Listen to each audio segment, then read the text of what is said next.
রহমানির রহিম। প্রিয় এলাকাবাসী ও প্রিয় দেশবাসী এবং বিদেশে অবস্থানরত প্রিয় ভাই বোনেরা, আসসালামু আলাইকুম। সম্মানিত সুধী ও প্রিয় দেশবাসী, আপনারা দেখতেই পাচ্ছেন যে পঞ্চগড় থেকে ঢাকার উদ্দেশ্যে যে মেইল ট্রেনটি একতা এক্সপ্রেস এখন দিনাজপুর স্টেশন থেকে ঢাকার উদ্দেশ্যে রওনা হলেন।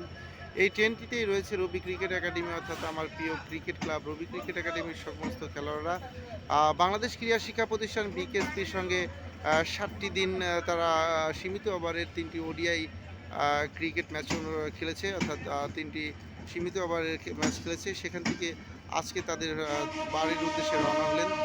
বুঝতে পারছেন যে তারা আমার রবি ক্রিকেট একাডেমির সকল খেলোয়াড় পাবনার উদ্দেশ্যে রওনা হলেন এই একতা এক্সপ্রেস, অর্থাৎ এখান থেকে তারা সেই উল্লাপাড়া স্টেশনে নামবেন। সেখান থেকে তারা আবার বাসার উদ্দেশ্যে রওনা হবেন।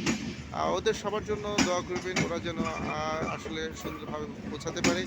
বাংলাদেশের সবচাইতে বাংলাদেশ তথা পৃথিবীর সমস্ত যে ভ্রমণের যে সবচাইতে নিরাপদ যান যাকে বলা হয় সেটা হচ্ছে ট্রেন যান, রেল যান।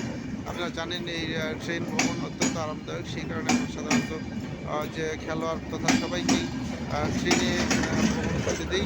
সম্মানিত সুধীয় প্রিয় দেশবাসী, আপনারা দেখতেই পাচ্ছেন একতা এক্সপ্রেস মেল ট্রেনটি উত্তরবঙ্গ এবং ঢাকার মধ্যে যে অন্যতম একটি যে রেলযান দেখতে পাচ্ছেন যে আসলে চলে গেল ঢাকার উদ্দেশ্যে। সমাজ সুধীয় প্রিয় দেশবাসী, আমি আপনাদের মাঝে আবারও ফিরে আসবো ইনশাল্লাহ। আসসালামু আলাইকুম।